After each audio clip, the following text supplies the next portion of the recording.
नमस्कार मित्रांनो, आपल्या सर्वांचे आजच्या या अत्यंत विशेष, महत्त्वपूर्ण आणि डोळे उघडणाऱ्या महालेखामध्ये मनापासून स्वागत आहे. मागच्या भागात आपण तूळ राशीसाठी घरातील तिजोरीशी संबंधित असलेल्या अत्यंत भयंकर 2 वास्तुदोषाबद्दल आणि धन टिकवून ठेवणाऱ्या उपायाबद्दल सविस्तर चर्चा केली होती. त्या व्हिडिओच्या अगदी शेवटच्या टप्प्यात मी तुम्हाला घरातील बरकत आणि अन्नाशी संबंधित एक अतिशय गंभीर आणि गोपनीय इशारा दिला होता, ज्याची उत्सुकता तुमच्या मनात नक्कीच निर्माण झाली असेल. मित्रांनो, भाग्याचा हा अद्भुत प्रवास इथेच संपत नाही. मुख्य दरवाजातून लक्ष्मी घरात प्रवेश करते, तिजोरीत ती स्थिरावते, परंतु घरात आलेली लक्ष्मी आणि आरोग्य दीर्घकाळ टिकून राहते की नाही हे ठरवण्यासाठी सर्वात महत्त्वाची जागा म्हणजे तुमच्या घरातील स्वयंपाकघर. आजच्या या विशेष भागात आपण तूळ राशीच्या जातकांसाठी त्यांच्या घरातील सर्वात पवित्र आणि ऊर्जादायी भागाबद्दल म्हणजेच तुमच्या घरातील स्वयंपाकघराशी संबंधित अशा एका गुप्त आणि चमत्कारिक वस्तूबद्दल सांगणार आहोत, जी जर तुम्ही रात्रीच्या वेळी उघडी ठेवली, घाणेरडी ठेवली किंवा चुकीच्या जागी ठेवली तर घरात साक्षात अन्नपूर्णा माता आणि धनलक्ष्मी रुष्ट होते आणि बघता बघता भयंकर गरिबी येते. आपण अनेकदा विचार करतो की घरात सर्व काही ठीक आहे, पण अचानक कुटुंबातील सदस्य आजारी पडतात, घरात अन्नधान्य असूनही सुख समाधान मिळत नाही आणि पैसा पाण्याचा सारखा वाहून जातो. मित्रांनो, याचे मुख्य कारण तुमच्या नशिबात नाही तर तुमच्या स्वयंपाकघरात दडलेले आहे. स्वयंपाकघरातील ती कोणती रहस्यमय वस्तू आहे जी आजच्या आज याच क्षणी रात्रीच्या वेळी कशी ठेवली पाहिजे आणि तिच्या योग्य मांडणीमुळे तूळ राशीच्या जातकांच्या घरात अखंड धनधान्याची वृद्धी कशी होईल, हे सर्व जाणून आज अगदी साध्या सोप्या आणि आपल्या रोजच्या मराठी भाषेत सविस्तर समजून घेऊया. हा लेख तुमच्या कुटुंबाचे नशीब आणि आरोग्य बदलणारा ठरणार आहे, त्यामुळे संपूर्ण विवेचन, पूर्ण व्हिडिओ अतिशय एकाग्रतेने आणि शांत चित्ताने समजून घ्या.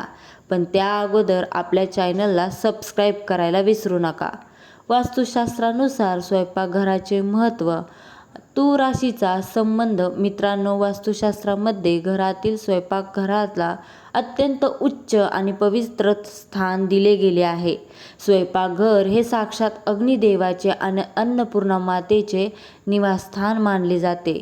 आपल्या शरीराला चालवणारी ऊर्जा आपण जे अन्न ग्रहण करतो त्यातून मिळते आणि हे अन्न ज्या ऊर्जेमध्ये शिजवले जाते त्याचा थेट परिणाम आपल्या मनावर आणि आरोग्यावर होतो. तूळ राशीचा स्वामी शुक्रदेव आहे.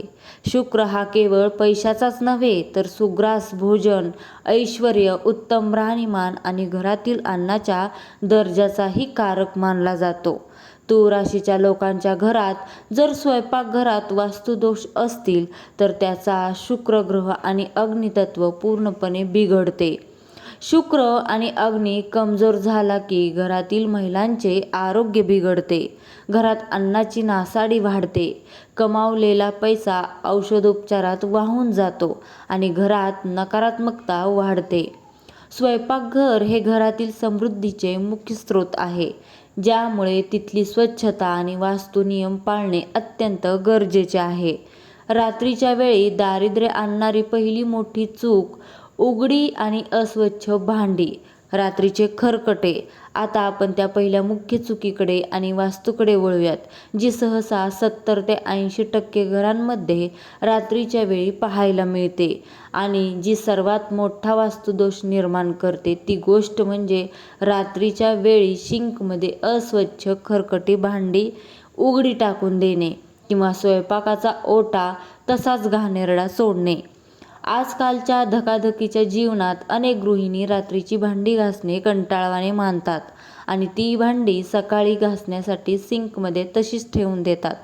वास्तुशास्त्रानुसार रात्रीच्या वेळी घरात राहणारा खरकटा साठा आणि अस्वच्छ भांडी ही साक्षात अलक्ष्मी आणि राहू केतूला आमंत्रण देतात. रात्रीच्या अंधारात जेव्हा घरात नकारात्मक शक्तीचा प्रभाव वाढतो, तेव्हा ज्या घरात खरकटी भांडी उघडी असतात तिथे साक्षात दारिद्र्य प्रवेश करते. तूळ राशीच्या जातकांसाठी हा दोष अतिशय भयंकर ठरतो, कारण यामुळे घरातील प्रगती पूर्णपणे थांबते. उघडी खरकटी भांडी घरात मानसिक तणाव निर्माण करतात आणि कुटुंबातील सदस्यांमध्ये विनाकारण वाद घडवून आणतात. म्हणून रात्री झोपण्यापूर्वी स्वयंपाकघरातील सर्व भांडी घासून, सिंक स्वच्छ करून आणि ओटा पुसूनच झोपले पाहिजे, जेणेकरून रात्रीच्या वेळी अन्नपूर्णा मातेचा आशीर्वाद घरात कायम राहील. ती रहस्यमय वस्तू जी रात्री कधीही उघडी किंवा रिकामी ठेवू नये. पोळपाट, लाटणे, त्याला चकला, बेलन असेही म्हणतात, आणि मिठाचा डबा. आता आपण त्या मुख्य रहस्यमय वस्तूबद्दल बोलणार आहोत, जी आपल्या रोजच्या वापरात असते, पण तिच्या चुकीच्या वापरामुळे भयंकर वास्तू दोष निर्माण होतो. ती पहिली वस्तू म्हणजे पोळपाट आणि लाटणे. त्यालाच चकला, बेलन असेही म्हणतात. वास्तुशास्त्रानुसार पोळपाट आणि लाटणे हे घरातील अन्नाचे आणि भाग्याचे मुख्य साधन आहे. अनेक घरांमध्ये पोळपाट वापरल्यानंतर तो न धुता तसाच ठेवला जातो आणि धुतल्यानंतरही तो रात्रभर उलटा करून किंवा लाटणे त्यावर उघडे ठेवून दिले जाते. स्वयंपाकघरातील दुसरा मोठा नियम म्हणजे मिठाचा डबा.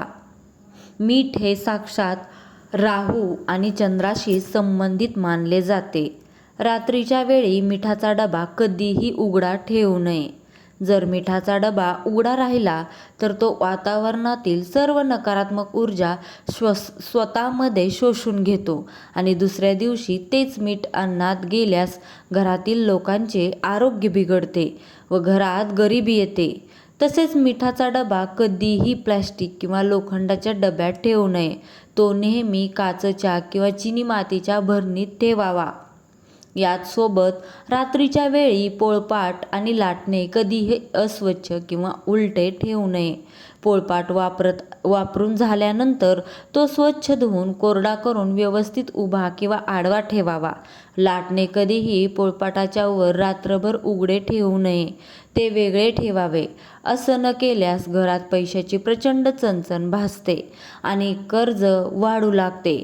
तुळ राशीसाठी स्वयंपाकघरातील वास्तुदोष दूर करण्याचे 3 चमत्कारिक तोडगेही.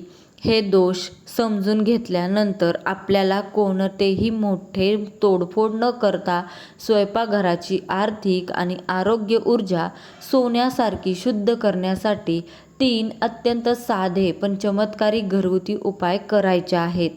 पहिला उपाय आहे मिठाच्या पाण्याचा पोछा किंवा ओटा स्वच्छ करणे.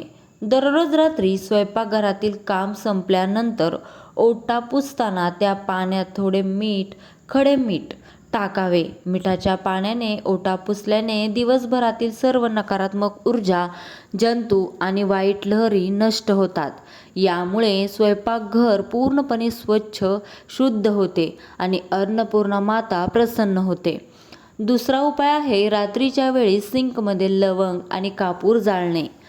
दररोज रात्री भांडी घासून झाल्यानंतर सिंकच्या जवळ किंवा स्वयंपाकघराच्या एका कोपऱ्यात एका मातीच्या वाटीत 2 भीमसेनी कापराच्या वड्या आणि 2 लवंगा जाळाव्यात.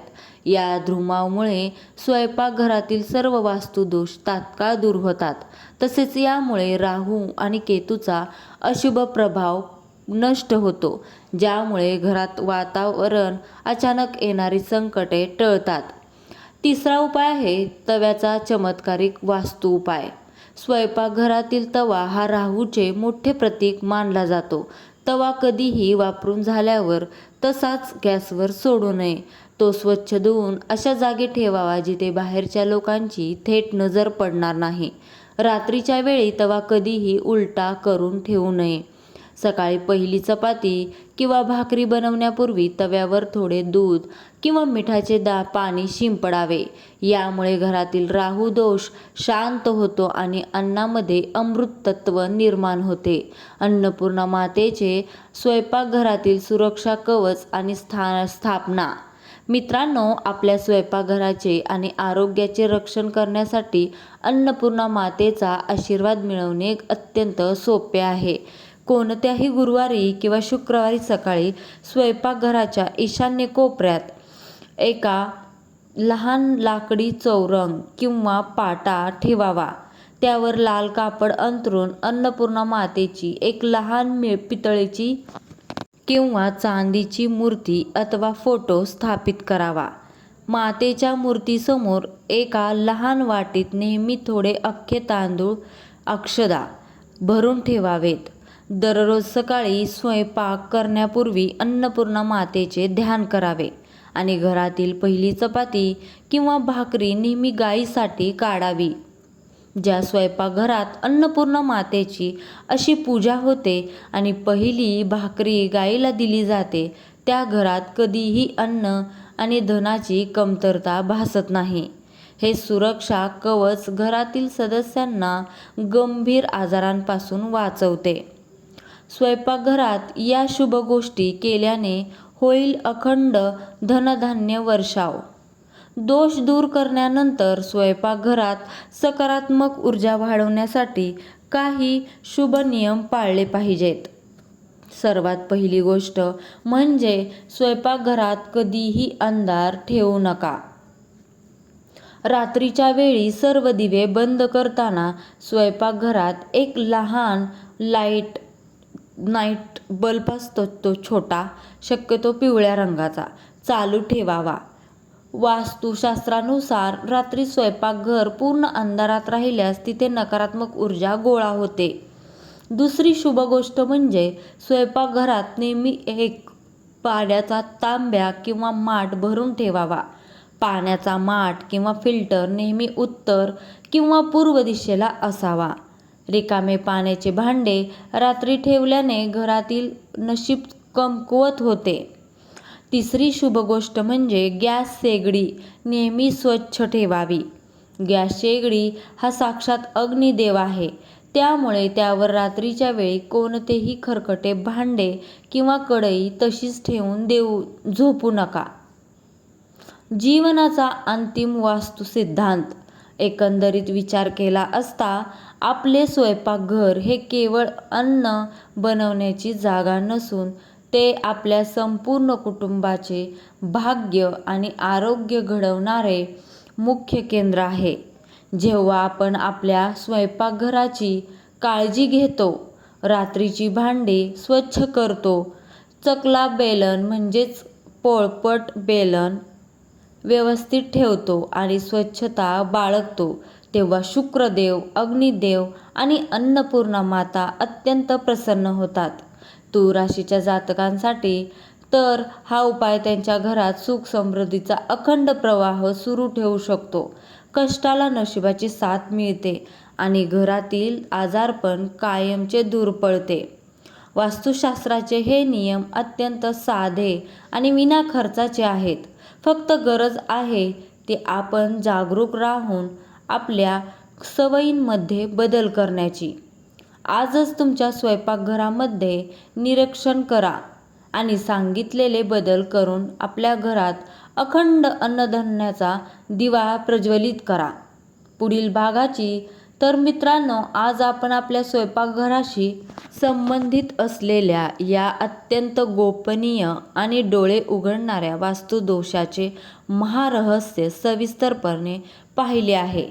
मला पूर्ण विश्वास आहे की तुम्ही आजच्या या गोष्टी पाळून आपल्या घराला सुरक्षित कराल. परंतु भाग्याचा हा अद्भुत प्रवास इथेच संपत नाही. आपल्या पुढच्या अत्यंत विशेष आणि डोळे उघडणाऱ्या भागात मी तुम्हाला तुमच्या घरातील देवघराशी संबंधित एका अशा महागोपनीय नियमाबद्दल सांगणार आहे, जो जर तुम्ही चुकलात तर घरात केलेली कोणतीही पूजा किंवा मंत्रजप देवापर्यंत पोहोचत नाही आणि घरात देव असूनही पितृदोष निर्माण होतो. देवघरात चुकूनही अशा कोणत्या 2 मूर्ती किंवा वस्तू ठेवल्या गेल्या आहेत ज्या संपूर्ण घराचे भाग्य रोखून धरत आहेत. हे जर तुम्हाला सर्वात आधी आणि अगदी सविस्तरपणे जाणून घ्यायचे असेल तर नियमितपणे आपल्या या माहितीपूर्ण प्रवासाशी जोडलेले राहा. या माहितीला नक्की फॉलो करा आणि खाली असलेल्या कमेंट बॉक्समध्ये अत्यंत शुद्ध आणि पवित्र भावनेने जय लक्ष्मी नारायण लिहायला अजिबात विसरू नका. तुमच्या एका कमेंटमुळे तुमच्या घरात विष्णू लक्ष्मीचा अखंड वास निर्माण होईल. घरातील सर्व गरिबी दूर होईल आणि नकारात्मकता नष्ट होईल. चला तर मग भेटूया पुढच्या अत्यंत रहस्यमय आणि तितक्याच माहितीपूर्ण भागात. तोपर्यंत स्वतःची काळजी घ्या. आपल्या हातातील कर्माची शक्ती वाढवा आणि नेहमी आनंदी राहा. व्हिडिओ आवडला असेल तर एक लाईक नक्की करा आणि चॅनलला सबस्क्राईब करायला विसरू नका.